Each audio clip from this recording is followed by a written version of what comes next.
नमस्कार, आप सभी का स्वागत करती हूं भारत 24 पर। मैं हूं आपके साथ पूर्णिमा मिश्रा और एक बार फिर से हम आपके लिए लेकर आए हैं द जेसी शो। भारतीय राजनीति में कई फैसले लिए जा रहे हैं। तीसरी बार मोदी सरकार बनने के बाद कई अहम फैसले लिए गए, लेकिन उन फैसलों को रिवाइज करते हुए विपक्ष ने उन फैसलों को लेकर कई बार सवाल भी खड़े किए। जाहिर बात है कि बीजेपी अपनी एक स्ट्रैटेजी के साथ चल रही है, न सिर्फ इन फैसलों के मद्देनजर बल्कि आने वाले विधानसभा चुनावों को लेकर भी कर रही है तैयारी। आज भारतीय राजनीति में इस बदलते परिदृश्य पर चर्चा करने के लिए भारत 24 के सीईओ और editor in chief doctor Jagdish Chandra हमारे साथ मौजूद हैं। बहुत बहुत स्वागत करती हूं सर आपका द जेसी शो में। सर, एक के बाद एक मोदी सरकार ने 3 मामलों में यू टर्न लिया है। इस घटनाक्रम को आप कैसे देखते हैं? It's not a U-turn, it's U-turn only in public perception. In fact, it is a recognition of ground realities and respecting the public opinion or the opinion of the nation, opinion of the people, which keeps on changing. और सबसे बड़ी बात यह है कि एक आम impression देश में इस तरह का हो गया है कि 240 सीट आने के बाद पार्टी के पास बहुमत नहीं रहा, रूलिंग पार्टी के पास, इसलिए सहयोगी मनमानी करते हैं और सरकार से यू टर्न कराते हैं। ऐसा नहीं है, यू टर्न है ही नहीं, रीथिंकिंग जैसे मैंने आपसे कहा। और नरेंद्र मोदी के पहले कार्यकाल में हुआ था, जब भूमि अधिग्रहण कानून था उसमें बदलाव आए थे, फिर वापस लिया गया था after proper feedback, proper consideration. दोबारा फिर से जो हुआ तो 3 किसान कानून आए थे, कृषि कानून जो है उसमें किया गया था, सरकार पूरे बहुमत में थी। तो ये जो परसेप्शन बना है ना कि सरकार आज डिसाइसिव मोड में नहीं है या सरकार डोमिनेटिंग मोड में नहीं है या प्राइम मिनिस्टर पे दबाव है, ये सही नहीं है। पब्लिक परसेप्शन में आप इसे यू टर्न कह सकते हैं, एक्चुअल में तो ये रिकन्सिडरेशन है जिसे कहना चाहिए। And this is nothing new. किसी भी लोकतंत्र में इन चीज़ों का होना कोई नई बात नहीं है। कारण क्या, जब आपको प्रयोग करते हैं जनता का रिएक्शन आता है, और लोगों का रिएक्शन आता है, आपको लगता है कि रिएक्शन लॉजिकल है और बिल्कुल ठीक बात आ रही है, तो आप उसको रिकन्सिडर करते हैं। तो ये तीनों ही जो कानून आप बता रहे हैं, तो उन तीनों में ये हुआ है कि विड्रॉल कहीं नहीं है। तीनों ही कानून आप इसको नोट करके रखिए, बहुत जल्द वापस आएंगे और संशोधनों के साथ वापस आएंगे। तो संशोधन बन जाएंगे थोड़े दिनों में, आप देखिए। और ये तीनों कानून जो हैं वापस पास होंगे कंसर्न प्लेटफॉर्म पे जो है, और ये कानून बनेंगे। थोड़ा बहुत चेंजेस इसमें हो सकता है। तो अपेरेंटली हम कंक्लूड कर सकते हैं कि देखने में यू टर्न लगते हैं, actually it is recognition of grassroots feedback, grassroots public and the sentiment of public and the people who are supporting the government. तो सर, एक सवाल ये भी आता है कि केंद्रीय मंत्रिमंडल में रहते हुए चिराग पासवान हो, जेडीयू हो, टीडीपी हो, इन लोगों ने इस बिल का विरोध कैसे किया? ये नैतिक दुस्साहस है, एरर ऑफ जजमेंट है, अनएथिकल है, मॉरली करेक्ट नहीं है। क्योंकि अगर आपको कोई असहमति व्यक्त करनी है, विरोध करना है सरकार के प्रस्ताव का, तो पहली रिक्वायरमेंट क्या, मंत्रिमंडल से बाहर आइए, इस्तीफ़ा दीजिए, राष्ट्रपति आपका इस्तीफ़ा मंजूर करें, तब आप मुक्त हैं अपनी बात कहने के लिए जो है। Otherwise there is a sense of theory of collective responsibility जो है, आप सरकार के फैसले का आप इससे विरोध नहीं कर सकते क्योंकि आप पार्टी हैं उसके अंदर जो है। तो जो हो रहा है, तो अगर इसको थोड़ा मैं डिस्टेंटली कहूँ तो थोड़ा सा अनुशासनहीनता की श्रेणी में भी आता है। तो अब लोग सब वॉच कर रहे हैं, Narendra Modi is watching all these things. जिस दिन कोई तीसरी आँख खुलेगी, निकाल बाहर करेंगे इन सबको कैबिनेट से। आप देखना इस बात को, या तो अनुशासन में रहो और या कैबिनेट से बाहर जाओ जो है। तो now people are watching Narendra Modi's mood, and जिसे कहते हैं लॉन्ग रोप, कि लॉन्ग रोप को कितना देते हैं, कितने लोगों को देते हैं, कितनी लंबी देते हैं। It is a subject of concern, is a subject of anxiety. Let's see. Sir, Amit Shah ने कश्मीर से जुड़े 10 सवाल राहुल गांधी से पूछे हैं, और you like to say something on this sensitive issue. और साथ ही सर, क्या कश्मीर में राहुल गांधी, फारूक अब्दुल्ला, महबूबा मुफ्ती का संभावित गठबंधन कहीं आत्मघाती कांग्रेस के लिए तो नहीं सिद्ध हो? Amit Shah questions are very logical, actually brilliant political move जिसे कहना चाहिए। 10 में से एक क्वेश्चन उनका ऐसा है जिस पे कांग्रेस क्लीन बोल्ड है, राहुल गांधी क्लीन बोल्ड हैं आज एक क्वेश्चन पे, और वो ये कि आपने नेशनल कॉन्फ्रेंस से गठबंधन किया है। उनका जो एजेंडा है फारूक अब्दुल्ला, अमर अब्दुल्ला का, क्या आप उससे सहमत हैं? क्या आप उसे एंडोर्स करते हैं? हाँ या ना में जवाब दीजिए। हाँ में मृत्यु है, पॉलिटिकल सुसाइड है। हाँ ये है कि क्या आप अलग झंडे का समर्थन करते हैं? दूसरा क्वेश्चन ये है, क्या 370 और 35 को वापस लाना चाहते हैं? आप बताइए कौन सी नेशनल पार्टी आज इन दो में, कश्मीर को छोड़ के, रीजनल पार्टीज़ को छोड़ के, कौन सी नेशनल पार्टी ऐसी है जिन पे हाँ भर सकती है? 370 इज हिस्ट्री ओनली नाउ। आप देखिए, अभी राहुल गांधी गए थे श्रीनगर, तो मुझे किसी ने कहा कॉफ़ी पी रहे थे कहीं या डोसा खा रहे थे, उनकी आदत है अभी। आम आदमी से मिलने की, जाने की, चाय पीने की, अच्छी बात है जो है। पर कोई पूछिए आप उनसे कि अगर 370 नहीं होता और ये नॉर्मल लाइफ नहीं होती तो क्या आप डोसा खाने, कॉफ़ी पीने श्रीनगर में जा सकते थे, मूव कर सकते थे? कैसा नहीं कर सकते हैं। अब डॉक्टर जितेंद्र सिंह आए थे एक फंक्शन में, उन्होंने सवाल उठाया कि आप देखिए इस तरह से। तो मेरा पर्सनल ऐसा मानना है कि आप खड़े होइए उनके साथ में, पार्टियों के साथ में। अब तो महबूबा आ रही है पीछे पीछे, वो भी कह रही है मेरे को शर्तें, मुझे मैं भी आ जाऊँगी। इसका मतलब ये है कि फिर आप Congress with in bracket Jammu Kashmir करके चुनाव लड़ सकते हैं। कांग्रेस अखिल भारत कांग्रेस ऑल इंडिया करके आप चुनाव नहीं लड़ सकते। इन दो मुद्दों पे अगर आप उनके साथ खड़े हैं और वो एक्सटेंशन अगर पूरे इंडिया में लागू होता है, सुसाइडल है, आप मान के चलिए इसको, तो आत्मघाती है। तो अमित शाह तो मास्टरमाइंड तीर चल दिया है वहाँ पे, और बड़ी शालीनता से चल दिया, सिंपल कहा है 2 लाइनें। क्या आप सहमत हैं, क्या आप समर्थन करते हैं इसका कोई जवाब नहीं है। तो अगर ये चुनाव कश्मीर का जीत भी जाएँ एक पल के लिए, मान लो कांग्रेस अगर एक पल के लिए इनके साथ मिलकर चुनाव जीत जाती है वहाँ पे as one of the partners, तो पूरा देश खो देगी, ऐसा मेरा मानना है। और मेरा ये भी आत्मविश्वास है, इसके अंदर असेसमेंट है मेरा कि कांग्रेस में से कंसेंसस नहीं हो सकता। कांग्रेस इटसेल्फ के अंदर इस पर विरोध होगा, अंतर विरोध के स्वर होंगे इसके अंदर कि क्या कर रहे हो, एक 2 सीट लेने के लिए या एक छोटी सरकार बनाने के लिए जिसका भविष्य तय नहीं है। अगर सरकार वहाँ बन भी गई वहाँ पे, तो 3 महीने बाद कौन सी पार्टी छूट जाएगी? महबूबा अलग हो जाएंगी कि फारूक अब्दुल्ला अलग जाएंगे कि कांग्रेस के कोई अलग हो जाएंगे? आप कह नहीं सकते। दैट विज है। तो समझ नहीं आ रही कैसे हो रहा है ये। लेकिन अगर आप कश्मीर में खड़े हैं तो आपका स्टैंड ठीक लगता है लोगों को। महबूबा ने जैसे कहा है कि मैं उसका समर्थन करती हूँ which is people's move, people's demand. तो ठीक है, पीपल तो चाहते होंगे वहाँ की आज़ादी, कुछ एक जो ग्रुप्स हैं मुस्लिम वोटर्स के सारे जो हैं ये, लेकिन नेशन में तो डिफरेंट है ना स्थिति। आज कश्मीर से बाहर आते आप 370 को अपोज कर सकते हैं क्या? आप बताइए मुझे, नहीं कर सकते हैं जी। तो Amit Shah move is politically master card और Congress appears to be clean bold. Let's see what comes out in the coming days. और जहाँ तक कश्मीर के चुनावों का प्रश्न है, लेटेस्ट इनपुट आया है कि लद्दाख में 5 नए ज़िले बनाने की घोषणा हुई है। It is a welcome move if it is in interest of the people. Let's welcome this move.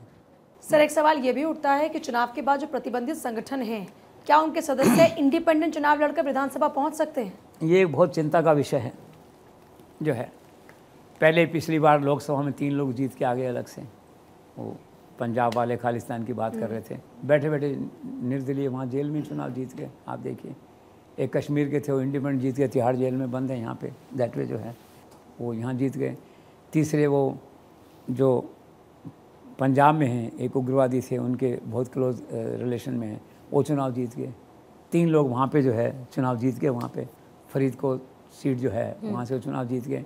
अब बात आ रही है कि जमात जो कि बैंड ऑर्गेनाइजेशन है मेरे ख्याल से कश्मीर में जो है, उसके जो मेंबर्स हैं, एक्स मेंबर्स हैं, वो जो है निर्दलीय होकर खड़े होंगे और आप देखना जीतेंगे कई सारे लोग उसमें जो है। तो देश के सामने एक नई समस्या खड़ी हो गई 370 के बाद। अमित शाह के लिए, नरेंद्र मोदी के लिए एक थॉट हो गया है, एक ब्रेनस्टॉर्मिंग सेशन हो गया है law ministry plus Amit Shah plus others के लिए कि क्या करें। ये तो बैकडोर एंट्री से आ रहे हैं, भले जेल में बंद पड़ेंगे लेकिन जीते हुए तो है ना, वो कभी न कभी तो बाहर आएंगे और जेल के अंदर रहेंगे तब भी वो अलगाववाद की जो भावना है या उनकी जो फिलॉसफी है वो तो सुलगती रहेगी ना, जेल के अंदर भी आगे बढ़ती रहेगी। और कम्युनिकेशन की दीवारें थोड़ी होती हैं, जेल से लोग सरकार चला रहे हैं, आप देख रहे हैं ना, कई जगह ऐसा होता है, लोग जेल चले जाते हैं लेकिन काम होता रहता है सरकार का काम नहीं रुकता है। वो एक अलग बात है कि सरकार का काम नहीं रुकता इसलिए जेल से भी काम करना पड़ता है, मान लीजिए, लेकिन अदरवाइज़ उसको छोड़ भी दें एक घटना को, तब भी लोग जेल से काम करते हैं ना। माफियाज़ को आप देखते हैं ना, माफियाज़ बंद हो जाते हैं लेकिन मोबाइल से इधर उधर से काम चलता है जेल से उनका सारा वहाँ पे जो है। तो ये तो एक बड़ा कंसर्न जो है ना, ग्रोइंग कंसर्न का सब्जेक्ट है देश के अंदर जो है। बहुत अच्छा सवाल आपने उठाया ये। आई होप कि सरकार समय रहते से कोई न कोई संशोधन कानून में ऐसा लाएगी कि ये लोग किसी तरह से, जो विधानसभा और लोकसभा है, इसमें किसी तरह से उग्रवादी बैकग्राउंड वाले लोग वहाँ नहीं पहुँच पाएँ। ये नेशनल इंटरेस्ट में है और नेशनल इंटरेस्ट सर्वोपरि होता है। सर, कोलकाता में जिस डॉक्टर के साथ रेप और मर्डर केस की जो स्थिति हुई और उसके बाद वहाँ पर जो कानून व्यवस्था है वो बहुत बदहाल हो रही है, आपको क्या लगता है वहाँ पर राष्ट्रपति शासन लग सकता है? अब तो लगता है कि वो घड़ी निकल गई। घड़ी आई थी 4 दिन पहले, 5 दिन पहले गवर्नर भी आए थे, कागज़ पत्र बना के लाए थे, राष्ट्रपति से मिले थे और इंडिकेशन मूवमेंट से ऐसा लगता था कि 356 लगाने की तैयारी हो गई है और वो लाए हैं वहाँ से। लेकिन अब मेरा असेसमेंट ये है कि मैं कल कलकत्ता गया था एक फंक्शन में, अब मेरा असेसमेंट ये है कि हालात काफ़ी नॉर्मल हैं और अब कोई ऐसा लगता नहीं है कि सरकार इस मुद्दे पे जाके ममता को बर्खास्त करे और एक पॉलिटिकल नया रिस्क उसमें ले। और फिर एक ज्योतिष हैं डॉक्टर कुमार गणेश, उन्होंने अभी 4 दिन पहले कहा था कि वहाँ पे अगर ममता को आप बर्खास्त करेंगे भी तो सुप्रीम कोर्ट जाएगी, सुप्रीम कोर्ट से जीतेगी और फिर अगर चुनाव होंगे तो फिर ममता ही वापस आएगी। ये तो ज्योतिष का आकलन है, अपनी अपनी बात अलग है। लेकिन कुल मिला के कहने का आशा मेरा ये है कि आज मुझे वहाँ राष्ट्रपति शासन की संभावना नहीं लगती है। फिर गृह मंत्रालय फाइनली तो सरकार कॉल लेती है सिचुएशन को देख के ओवरऑल जो है। तो आज तो मुझे नहीं लगता कि राष्ट्रपति शासन के कोई आसार वहाँ पे हैं। अच्छा सर, मैंने सुना कि ममता बनर्जी के भतीजे अभिषेक बनर्जी बगावत करके पार्टी छोड़ सकते हैं, ये सचमुच पॉसिबल है क्या? क्या है ना, पॉलिटिशियन के रिश्तेदार भी बड़ी प्रॉब्लम होते हैं, चाहे मायावती के रिश्तेदार हों, भाई हों, भतीजा हो, चाहे ममता के हों। एक ये इसको मतलब पॉलिटिकल न्यूसेंस मानते हैं परिवार राजनीति के अंदर जो है। तो उनका ठीक नहीं चल रहा है। उनको दीदी ने कई बार दिया है, सोशल मीडिया का चार्ज भी दिया था, सीएमओ में करो, ये काम करो। उनका मन नहीं लगता, बात हर कोई मुख्यमंत्री बनना चाहता है। अब तो चांस नहीं है ना, नहीं तो वहाँ मायावती का चांस है जो उनके वो बने भाई अब आकर के बने, और न इनके लिए कोई चांस है। तो फ्रस्ट्रेशन आता है, फिर लोग कुछ आगे कर देते हैं, कुछ फिर रूलिंग दूसरी पार्टी के लोग भी कह देते हैं आजा मेरी गाड़ी में बैठ जा। तो उसी कुमार गणेश ने भविष्यवाणी की थी 5 दिन पहले कि आप आश्चर्य मत करना, अभिषेक बनर्जी और भाजपा मिलकर सरकार बना सकते हैं वहाँ। उसने भविष्यवाणी करी और परसों मैंने पढ़ा कि उन्होंने धमकी दी कि मैं 26 को इस्तीफा दे दूंगा। फिर दीदी ने उसको न्यूयॉर्क भिजवा दिया, पता नहीं कहाँ गए हैं वो, या जो भी सब कामों से अलग हो गए हैं ये, तो पता नहीं चलता कहाँ क्या है ये। तो आपने अभिषेक बनर्जी का कहा ना, तो अभी तो ये है कि he is totally under control of दीदी, ममता दीदी। ऐसा लगता नहीं मुझे कि कोई सिचुएशन है, लेकिन but you don't rule out. इस संभावना का ज्योतिष का कहना ही बड़ी बात है। वो ज्योतिष जिसको कोई दूर दूर तक कल्पना नहीं है कि वो बंगाल में क्या हो रहा है, क्या होने वाला है, वो बैठ के अचानक घोषणा कर रहा है बैठ के कि ऐसा हो सकता है। देखिए आप ये, तो ज्योतिष की बात को एक तरफ रखें, ठीक है। तो ज्योतिष के हिसाब से अगर किसी दिन ये सरकार बन जाए कलकत्ता में तो भी ठीक है, बाकी लगता नहीं। दीदी is in total command and control, जैसी भी स्थिति है वहाँ की। दीदी का एक ही सोल्यूशन है भारत सरकार के पास, 356, उसके अलावा कोई सोल्यूशन नहीं है। हिम्मत है, ताकत है, असेसमेंट है तो करो, नहीं है तो ठीक है, फिर मैनेज कर लो जैसे मैनेज करो। फिर चुनाव आएगा लोकतंत्र में, तो चुनाव में हराओ, फिर यही तरीका है धीरे धीरे भाजपा। लेकिन क्या करो, वहाँ चलता नहीं कुछ। भाजपा कितना उम्मीद थी इस बार वहाँ करने से, कितना कुछ हुआ था, लेकिन वहाँ कुछ वोट बैंक ऐसा बन गया है, कुछ स्ट्रक्चर ऐसा हो गया है कि वो दीदी के पक्ष में वोट पड़ता है। स्ट्रक्चर इस तरह का हो गया वोटों का मिला के जो है। इसलिए पिछली बार कई बार किसी ने सवाल भी उठाया था कि 10 साल बाद जो है ना बांग्लादेश भी अल्पसंख्यक हो जाएगा, पता नहीं किसी ने कहा था, प्रोग्राम भी बना था वहाँ पे जो है। तो खैर बहरहाल आपका सवाल था अभिषेक बनर्जी और इनका, तो राष्ट्रपति शासन की भी संभावना मुझे नहीं दिखाई देती है।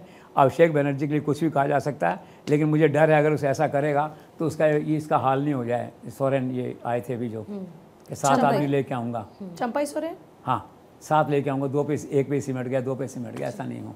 तो अपने अपना प्रभाव है लोगों का जो है, उससे निकल के लाना मुश्किल, हर बार कामयाब नहीं होते मूव दैट वे जो है। एनी हाउ अभी अभिषेक बनर्जी आज की तारीख में कोई समस्या नहीं दिखाई देता है, विदेश चला गया शायद। सर कोलकाता केस में सुप्रीम कोर्ट के रोल को कैसे देख रहे हैं? सुप्रीम कोर्ट का रोल मिक्स रिएक्शन है कंट्री के अंदर। एक रिएक्शन तो ये कि आप एक जागरूक न्याय प्रणाली के नाते, एक जागरूक व्यक्ति के नाते, और जो चीफ जस्टिस हैं, ठीक है ना, एक प्रगतिशील व्यक्ति हैं, वो लिखते हैं, पढ़ते हैं, अपने विचार भी व्यक्त करते हैं, कानून के, हाई कोर्ट के, सुप्रीम कोर्ट की दीवारों से बाहर निकल के सोचते हैं, फंक्शंस में जाते हैं। उनकी चंद्रचूड़ चीफ जस्टिस की एक अपनी इमेज है कंट्री में। तो उन्होंने ये देखा कि जब देश में एनआरकी की स्थिति आ गई बंगाल में, न तो गृह मंत्रालय राष्ट्रपति शासन वहाँ लगा रहा है, न लोकल पुलिस वहाँ काम कर रही है, और अराजकता की स्थिति है, तो उनकी आत्मा जागी और सुओ मोटो उन्होंने उसका कॉग्निजेंस लिया। और फिर जो देखा, काम तो लॉजिकल किए उन्होंने, उसमें जो किया उन्होंने, जैसे पहले तय कर दिया उन्होंने, मुद्दे तय कर दिए, चार्जेस तय कर दिए कि 14 घंटे एफआईआर नहीं हुई, तो पहले ये मुद्दा तय करो। फिर इसने नहीं क्या तय करो, उनके वो लाइट डिटेक्टर टेस्ट हैं वो भी लोगों के हो गए वहाँ पे, ठीक है, एफआईआर भी दर्ज हो गई, कानून भी हो गया। यहाँ तक तो ठीक है कि उन्होंने एक अंधेरे के अंदर एक रोशनी थोड़ी सी दिखाई, लेकिन बेहतर होता ये काम अगर होम मिनिस्ट्री करती, ठीक। लेकिन उस समय होम मिनिस्ट्री का असेसमेंट नहीं हुआ होगा, पूरा प्रोसेस चल रहा होगा वहाँ पे, तो पिक्चर में आए, तो वहाँ तक तो ठीक है। लेकिन एक वर्ग ने ये भी महसूस किया कि एग्जीक्यूटिव की तरफ थोड़ा ज़्यादा बढ़ा है सुप्रीम कोर्ट इस घटना से। जो एक आम चर्चा रहती है ना एक्टिव जुडिशियल जो है वो जुडिशियल एक्टिविज्म जो है, तो वो तो नहीं कहूँगा मैं इस तरह का था, क्योंकि जनहित का काम था और पूरे देश में इस पर आमतौर पर एक सहमति रही सुप्रीम कोर्ट के एक्शन के बारे में। लेकिन एक वर्ग जो बहुत पढ़ा लिखा है, वकीलों का वर्ग है, लीगल एक्सपर्ट का जो वर्ग है या पॉलिटिशियंस का वर्ग है, उन्होंने देखा कि सुप्रीम कोर्ट थोड़ा सा ज़्यादा चला गया है एग्जीक्यूटिव रोल की तरफ, जुडिशरी रोल से हट करके। तो ठीक है, जब आप किसी पावर को एक्सरसाइज करते हैं तो 100% आप वैसा नहीं रह सकते कि भी कानून कायदे में जो बंधा हुआ है। कई बार क्या है, काम कानून में बिल्कुल ठीक दिखाई देता है आपको, सुप्रीम कोर्ट ने जो कुछ किया बिल्कुल लॉफुल है, सब कुछ ठीक है, लेकिन उसका जो परसेप्शन है, एक वर्ग में परसेप्शन ये ज़रूर बना है कि थोड़ा सा एग्जीक्यूटिव का रोल सुप्रीम कोर्ट ने प्ले किया, कई करते हैं, कई बार थोड़ा सा ज़्यादा हुआ, ऐसा कुछ लोगों का मानना है। बाकी ठीक है, और आज supreme court deserves a vote of thanks. Sir, इसी प्रकार बॉम्बे हाईकोर्ट द्वारा महाराष्ट्र बंद को असंवैधानिक घोषित किए जाने की जो घटना है, उसके बारे में आपकी राय? 2 स्कूल की लड़कियों के साथ सेक्सुअल अब्यूज़ हुआ था, तो शायद 24 तारीख की बात थी, तो बंद का कॉल किया था उद्धव ठाकरे और शरद पवार, कांग्रेस वगैरह सब ने मिलकर जो है। तो कुछ लोग कोर्ट में गए, कोर्ट ने कहा कि ये असंवैधानिक है और उन्होंने कहा कि ऐसा मत करो। ठीक है, वो चांस की बात है केवल कि sense prevailed upon Sharad Pawar and Uddhav Thackeray, और उन्होंने उसको बंद को वापस ले लिया। लेकिन साथ ही ये कहा कि हम हाई कोर्ट के फैसले का विरोध करते हैं, लेकिन बंद को वापस लेते हैं। अब एक पल के लिए मान लीजिए कि बंद को वापस नहीं लेते, तो ऐसी कौन सी मशीनरी है कोर्ट के पास में कि बम्बई और वहाँ भाई गिरी से गिरी पार्टी भी होगी तो 10-20 हज़ार लोग तो इकट्ठे हो ही जाएंगे ना। कहाँ हैंडल करोगे? होम मंत्रालय कहाँ हैंडल करेगा? एक इकबाल सिंह चहल क्या क्या कर लेंगे वहाँ, या देवेंद्र फडणवीस क्या क्या कर लेंगे वहाँ? ये बंद कल को रूलिंग पार्टी भी कर सकती है। चलो ये तो विपक्ष था, मैं कहता हूँ बंद तो सब करते हैं, दिल्ली में भी करते हैं, पूरे देश में करते हैं। तो बंद को कोर्ट के कहने से कोर्ट पास कर दे ऑर्डर। कोर्ट ने जजमेंट बड़ा प्रॉपर दिया है, डिटेल दिया उन्होंने कि इस वर्ष में पहले ये ऑर्डर पास हुए थे, फिर सुप्रीम कोर्ट का ये हुआ था, सारे उन्होंने दिए उसे, ठीक है। लेकिन उसकी जो पब्लिक सेंक्टिटी है, जो पब्लिक अप्रूवल है, वो कम होता है थोड़ा सा। लीगल अप्रूवल तो 100% होता है, पब्लिक में थोड़ा सा कम होता है। तो बस उसका ये एस्पेक्ट ज़रूर रहा। कल को मान लीजिए कि फडणवीस की पार्टी किसी मुद्दे पे बंद का आयोजन करती है, करते हैं इंसान, होता कई दफ़े, रूलिंग पार्टी को भी करना पड़ता है कई दफ़े। आप कैसे बंद करोगे? 2 लाख लोगों को कैसे बंद करोगे? आप बताओ, कौन सी मशीनरी आपके पास में? तो ये थोड़ा सा रहा। अच्छी बात ये निकली इसमें कि बंद नहीं हुआ, ये खुशी की बात है। चाहे उसका क्रेडिट कोर्ट को दो, किसी को दो, कोर्ट को जाएगा अपेरेंटली, तो apparently credit goes to court only जो है। तो इस पर्टिकुलर घटना में क्रेडिट कोर्ट को गया, बंद नहीं हुआ, बम्बई बंद नहीं हुआ, पुणे बंद नहीं हुआ, बहुत अच्छी बात है। सर, ये जो लेटरल एंट्री कंट्रोवर्सी जो हुई है, उसको आप कैसे देखते हैं? वो तो देखो, मैंने पढ़ा कहीं डेथ ऑफ ए रिफॉर्म, एक सिंगल सेंटेंस तो ये है इसका जो है। इसका बेसिक पर्पज़ ये था कि आइए सबसे सर्वज्ञाता तो हो नहीं सकते, कई टेक्निकल इश्यूज़ हैं, आर्थिक क्षेत्र हैं। जैसे मनमोहन सिंह को आप लाए थे ना, एक्सपर्ट था, मोहनटेक सिंह को लाए थे ना आप, और पता नहीं एक लंबी लिस्ट है उसके अंदर जिन जिन लोगों को लाए थे आपके, वो इसी लेटरल तरीके से आए थे। कुछ क्षेत्रों में क्या होता है, कुछ लोग इतने विद्वान हो जाते हैं और इतने मान्यता प्राप्त हो जाते हैं कि उनकी योग्यता के बारे में, उनकी इकोनॉमिक फाइनेंशियल लीडरशिप के बारे में कोई किसी प्रकार का संदेह नहीं रहता, और पूरा देश सहमत होता है, चलो यार 2 पोस्टों पे ले, कोई सोचता ही नहीं इस बात को जो है। लेकिन अब ये क्या, थोड़ा सा एक तो ज़्यादा हो गया, 63 हो गए पिछली बार जो है, अभी ये 45 हो रहे थे, अब इसमें 10 जॉइंट सेक्रेटरी है, 35 डिप्टी सेक्रेटरी डायरेक्टर वगैरह है करके जो है। तो थोड़ा सा लोगों को ऐसा लगा कि यार ये थोड़ा ज़्यादा हो रहा है। और इसके 2 पहलू और हैं। एक तो इसको पॉलिटिकल कलर दिया लोगों ने कि आरएसएस के लोग आ रहे हैं, आरएसएस जो रिकमेंड कर रहा है वही लोग आ रहे हैं, ठीक, which I don't think may be correct. हो सकता है 2-4 लोग रेफ़र की हों। आदमी जब अपनी सरकार होती है देखते हैं तो आप रेफ़र करते हैं ना, अपने पास नहीं भी हो सरकार रेफ़र करता है ना। अब कल को आदित्य एप्लीकेशन लेके आई कि ये एंकर अच्छी साहब इसको जरा देख लीजिए, तो देखते हैं अपन, वो लग गया तो मतलब थोड़ी कि लेटरल एंट्री हो गई उसकी, दैट वे जो है। तो इस तरह से हुआ वहाँ पे। दूसरा इसका एस्पेक्ट ये हुआ जो ज़्यादा सीरियस है, जो अमित शाह ढूंढ लेंगे उसको जो है, कि डेफिनेटली ऐसा लगता है कि ब्यूरोक्रेट्स का एक जो ग्रुप है सिविल सर्वेंट्स का जो है, they have tried to persuade politicians to sabotage this scheme. उनको अपना इंटरेस्ट लगा इसके अंदर, ऐसे सारे भर्ती हो जाएंगे कल को, फिर दैट वे जो है। तो ये सब हुआ, सरकार ने एक बार उसको वापस लिया, लेकिन सरकार तो फिर ठीक कर देगी उसको, उसमें डाल देंगे रिजर्वेशन, क्या फ़र्क पड़ेगा, 45 में 4 लोग चले जाएंगे, या 28% 4-5 लोग जितने बनते हैं उसमें चले जाएंगे, उससे क्या इशू होगा, स्कीम तो वापस आएगी। लेकिन कुल मिला के it was poor in test, इसका जो विरोध हुआ एक तरह से जो है। बस सरकार को इतना सा देखना चाहिए कि एक तो रीजनेबल संख्या में हो, ये थोक में नहीं हो, जिसे हम कहते हैं ना भाई रीजनेबल, मतलब एक 63 पहले हो गए, अब 45 और हो गए, चलो ठीक है भाई 100 हो गए, तो एक ये परंपरा नहीं बन जाए। मतलब एक तरह से lateral entry should not be backdoor entry for future. ये ज़रूर थोड़ा सा एक उस तरह से देखना चाहिए। बाकी बहुत अच्छा प्रयास है। और जैसे मैंने आपसे कहा, नरेंद्र मोदी सरकार के जो 3 कानून जो वापस हुए, डेफर हुए, जिनको यू टर्न कहा गया, वो सारे के सारे टॉप प्रायोरिटी पे अमेंडमेंट्स के साथ वापस आएंगे। तो लेटरल भी वापस आएगा। बाकी फर्स्ट फेज़ में it was a death of A reform. Sir, कोटे में कोटा पर जो सुप्रीम कोर्ट का फैसला आया है, उसके बाद देश और सरकार के बीच में काफ़ी तीखी प्रतिक्रिया हो रही है, ऐसा क्यों? वो तो एक देखिए, एक पूरा वर्ग है ना, एक बड़ा वर्ग है SC/ST समाज का, उनको कोई सुविधा मिल रही है। और ये रूल है कैसा कि once facility granted can not be withdrawn. एक प्रैक्टिकल व्यू है लाइफ के अंदर। किसी को कोई सुविधा अगर आपने दी है, वो कहा जाता है 10 साल के लिए विड्रॉ हो नहीं सकती, और विड्रॉ नहीं हुई आज तक। देखिए 10 साल बढ़ता चला गया, नहीं उसका भी कोई दिक्कत नहीं। क्रीमी लेयर का इशू आ गया, वो भी लिमिटेड लोगों तक है, प्रमोशन की जो बात है, लेकिन सेंटिमेंट उसका इंपॉर्टेंट है। आम आदमी तो यही समझेगा ना कि SC/ST का हटा दिया आपने, कोटा हटा दिया। कोटा नहीं हटा, खाली क्रीमी लेयर में 8 लाख की इनकम से ऊपर जिनकी है वो लोग उससे कवर होते करते हैं, खैर जो भी है। लेकिन एक पॉलिटिकल मूव था, तो विरोध होना स्वाभाविक था उसमें जो है। तो विरोध हुआ, संगठनों ने विरोध किया और बंद भी किया। लेकिन बाय एंड लार्ज मेरे ख्याल से बंद में कोई ज़्यादा हिंसा हुई कि 1-2 जगह पे छोड़ के, कोई ज़्यादा ऐसा नहीं हुआ। एनी हाउ, तो ये बंद हुआ इस पर, तो ये पॉलिटिकल बंद था जैसे और पॉलिटिकल बंद होते हैं। लेकिन इसका दूसरा एस्पेक्ट ये है कि सरकार भी कहीं ना कहीं इस तरह से साथ है इस मुद्दे पे। जो बंद वाले लोग मांग कर रहे हैं कि क्रीमी लेयर का सिद्धांत सुप्रीम कोर्ट का लागू नहीं हो, सरकार भी वही चाह रही है। तो इस बंद को मैं सरकार का विरोध का बंद नहीं मानता एक्सटेंडेड उसमें थिंकिंग में जो है। कारण क्या, जैसे सुप्रीम कोर्ट का फैसला आया 100 MPs मिले प्रधानमंत्री से, और सरकार ने तय किया कि इस फैसले को रिव्यू करवाएंगे। मतलब क्रीमी लेयर के फैसले से सरकार सहमत नहीं है, सुप्रीम कोर्ट के फैसले से सरकार सहमत नहीं है, और अब वो हो जाएगी रिव्यू पिटीशन जो है, हो गई है शायद आजकल में, हो जाएगी, नहीं हुई तो जो है। और एक बड़ी बेंच बैठेगी, वो बेंच उस पर कॉल लेगी जो भी है। और अभी चूँकि सरकार कंसर्न है और सरकार डरी हुई है, पिछली बार देखिए SC/ST के वो जो प्रचार हो गया था कांग्रेस का, उससे नुकसान हुआ, तो सरकार भी नहीं चाहती कि कोई ऐसा नया बखेड़ा खड़ा हो या कोई नई सिचुएशन ऐसी आए। तो सरकार ने कहा अभी तो ठीक है, इस फैसले को रुकवाओ, इसको रिव्यू करवाओ। तो रिव्यू कर रहे हैं। तो जो बंद हुआ है उनका स्टैंड और सरकार का स्टैंड ये कहीं ना कहीं एक जैसा है, पैरेलल है, कंट्राडिक्शन नहीं है इनमें, टकराव नहीं है आपस के अंदर जो है। तो बंद हुआ, तो नाउ लेट्स सी कि सुप्रीम कोर्ट की लार्जर बेंच जब बैठेगी तो क्या फैसला करती है। जिस तरीके से कार्यकारी अध्यक्ष को लेकर लगातार चर्चाएं चल रही थी, तो आपको क्या लगता है कि ये मसला कहाँ तक पहुँचा है? भाजपा के राष्ट्रीय अध्यक्ष का मसला हो या कार्यकारी अध्यक्ष का मसला, ये कहाँ जाकर रुका हुआ है?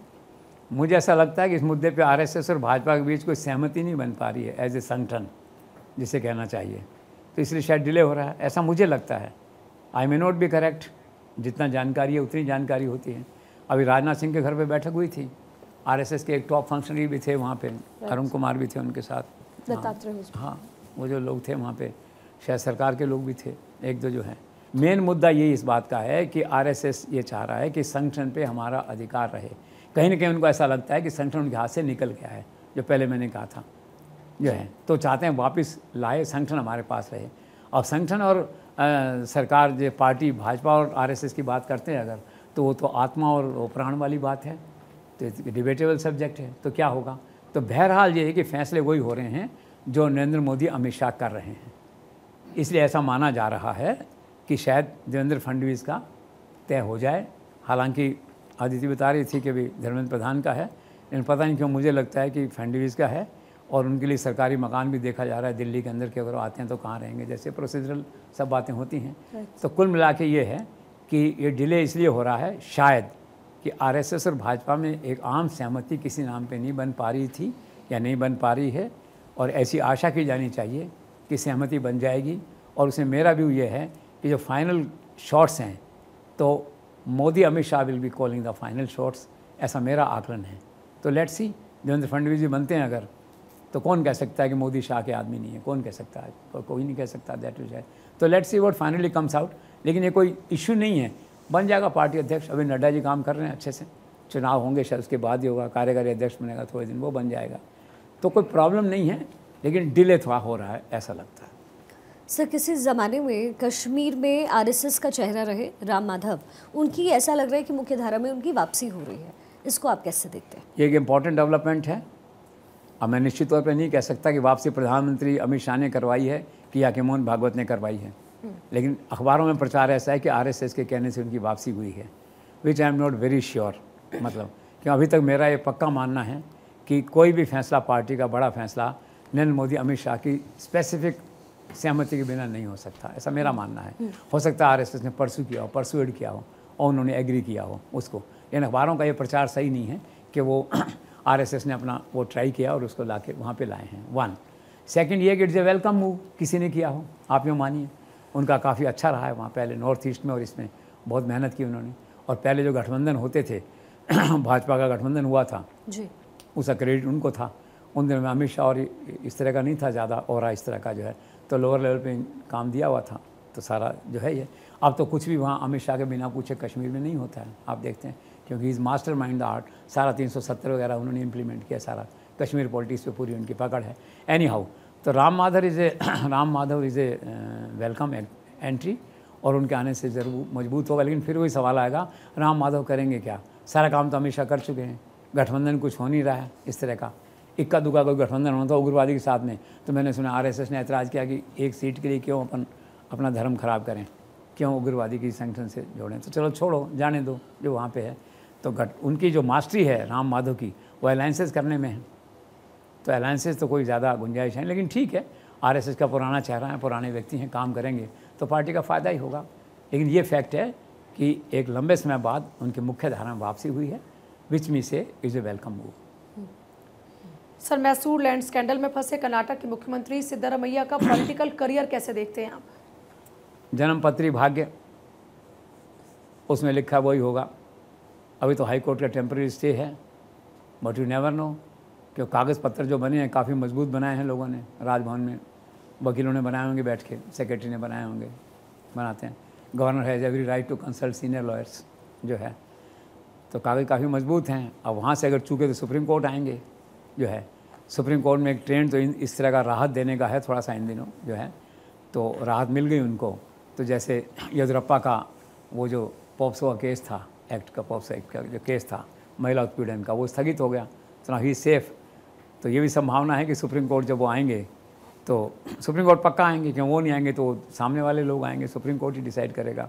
तो सुप्रीम कोर्ट से अगर उनको स्टे मिल गया तो ठीक है, नहीं तो उनको पद छोड़ना पड़ेगा। लेकिन वहाँ क्या क्राइसिस नहीं है, अगर वो पद छोड़ते भी हैं ना वहाँ पे, तो रेडीमेड चीफ मिनिस्टर बैठा हुआ है वहाँ पे, DK Shiv Kumar, he is deputy chief minister और फेयरली पॉपुलर, तो उनका कोई ऐसा कोई नहीं होगा। बस ये बात ज़रूर है कि प्रोसिक्यूशन होता है तो तकलीफ तो है, भाई जेल नहीं जाना पड़े, दैट वे जो है। अदरवाइज हम सत्ता का संघर्ष नहीं है, कांग्रेस इज़ वेल प्रिपेयर्ड कि अगर ऐसी कोई, अभी तो क्या वो सपोर्ट करेंगे सिद्धारमैया को हर लेवल पे अप टू लास्ट। जब बाजी हाथ से निकल जाएगी तो उसका शपथ करा देंगे दूसरे आदमी की, तो बीजेपी की मॉरल विक्ट्री हो जाएगी, आप यूँ समझिए इस तरह से। लेकिन कोई ऐसा कोई खेल हो जाए वहाँ पे कि 25-50 लोग छोड़ के आ जाएं, अभी ऐसा नहीं लग रहा। आज की तारीख में ऐसा मूड नहीं है लोगों का अभी, आज जो सिचुएशन ऐसी लग रही है जो है। तो सिद्धारमैया का है। अब इसका दूसरा पहलू है, सिद्धारमैया ने इसके पलटवार कर दिया है। उन्होंने कहा एस डी कुमार स्वामी जो पहले शायद चीफ मिनिस्टर भी रहे हैं एक बार, और अभी सेंटर में मिनिस्टर हैं वहाँ पे जो है, JDS कोटा से, बीजेपी के साथ उनके अलायंस है वहाँ पे जो है। उसके जब वो थे वहाँ पे तो कोई खदान से रिलेटेड, माइनिंग से रिलेटेड कोई इशू था, कंप्लेंट थी वहाँ पे जो है, तो उनके खिलाफ और 3 पूर्व मंत्रियों के खिलाफ और एक जनार्दन रेड्डी वहाँ के माइनिंग किंग हैं, उनके खिलाफ एक जांच हुई। लोकायुक्त ने SIT बैठा के जांच करी, जांच में आरोप प्रमाणित पाए गए। SIT ने रिपोर्ट गवर्नर को भेज दी है जो प्रमाणित है। अब कांग्रेस ये कह रही है कि गवर्नर पक्षपात कर रहे हैं, डबल स्टैंडर्ड हो रहा है हमारा जो है, कि हमारे तो खिलाफ कोई आरोप न तो पुलिस के थे न लोकायुक्त के थे, प्राइवेट लोगों के आरोप थे, एक्टिविस्ट के आरोप थे। तो आपने हमें प्रोसिक्यूट की सैंक्शन दे दी, प्रोसिक्यूशन की हमारे खिलाफ, और इस केस में चूँकि सब कुछ है तो आप सैंक्शन नहीं दे रहे हैं। तो एक नया धर्म संकट राजभवन के सामने आने वाले दिनों में, और राजभवन नेचुरली उम्मीद कम है कि सैंक्शन आए अभी जो है, तो फिर वो सुप्रीम कोर्ट में आएंगे वापस वो लोग जो है, फिर सुप्रीम कोर्ट डिसाइड करेगा। सुप्रीम कोर्ट वैसे ही चलेगा जैसे मद्रास और केरल और उन राज्यों के चल रहे हैं ना, गवर्नर से, मुख्यमंत्रियों के चल रहे हैं, गवर्नर से हमारी फाइलें नहीं निकाली, हमारे बिल क्लियर नहीं किए, एक नया बखेड़ा यहाँ शुरू हो जाएगा, दैट वे जो है। लेकिन ये एक थ्रेट है ये, तो इशू थोड़ा कॉम्प्लिकेट हो गया है एक तरह से, कि वो जो जेल जाने की स्थिति में आ रहे हैं सिद्धारमैया, मान लो, तो वैसी स्थिति में उससे ज़्यादा मेरिट पे स्ट्रॉन्ग स्थिति में ये आ रहे हैं कुमार स्वामी। तो लेट अस सी कि क्या कोर्ट कचहरी में क्या डिसाइड होता है, पॉलिटिकली क्या होता है। सर, राजनाथ सिंह की चेन्नई यात्रा से आखिर भाजपा आलाकमान क्यों खुश है? किसी चमत्कार की उम्मीद है क्या? राजनाथ सिंह लकी हैं, बहुत दिनों बाद एक बड़ा पॉलिटिकल मूव उनके हाथ से हो गया है, चाहे जाने अनजाने में हो गया है। उसका क्रेडिट उनको मिलेगा अगर चीज़ें मेटलाइज होती हैं तो। प्रधानमंत्री ने भेजा था उन्हें वहाँ पे, करुणानिधि की शताब्दी समारोह था वहाँ पे, गए वहाँ पे भाषण दिया उन्होंने, तारीफ़ की वहाँ पे उसकी, और उनको कह दिया कि टीटान मतलब यहाँ के राजा सम्राट या एक जैसे होती क्या कहते हैं उसको, वो थे वहाँ के तमिलनाडु के जो है, तो उतनी तारीफ़ की उन्होंने और कहे भी एक युग पुरुष थे जैसे टीटान, मतलब करुणानिधि युग पुरुष थे, हिंदी में रूपांतरण अगर उसका देखें तो जो है। तो स्टालिन बड़े प्रभावित हुए चीफ मिनिस्टर, उन्होंने भाषण में कहा भी आई एम प्लेजेंटली सरप्राइज्ड, और ऐसी तारीफ़ तो मेरे पिताश्री की हमारे डीएमके वाले ने भी नहीं करी कैसी, जैसे राजनाथ सिंह ने करी है। तो एक नया दौर शुरू हो गया है कि क्या इन दोनों दलों के बीच भी कोई बातचीत की संभावना बनती है क्या, और राजनीति संभावनाओं का खेल है आप जानते हैं, और स्टेट ऑफ माइंड होता है, और ऐसा कुछ है नहीं जो है। अभी तो क्या है कि स्टांस सपोर्टर हैं डीएमके कांग्रेस आपस में, आप देखिए, लेकिन क्या अटल बिहारी के समय में डीएमके और भाजपा साथ रह चुके हैं, 4 मंत्री केंद्र में रह चुके हैं।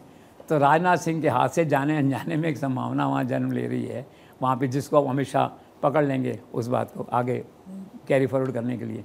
तो अगर ऐसा हो जाता है तो एक नई रचना है ये इस एनडीए की। 22 लोग हैं, 10 लोग राज्यसभा में हैं, वो 28 लोग हैं टोटल। आए दिन कोई न कोई बात कहते हैं तो ये भी परेशान रहते हैं कि यार ये वापस करो, उसको वापस करो, इसको स्टे करो, ये यू टर्न करो जो है ये, तो कुछ पता नहीं कि क्या है।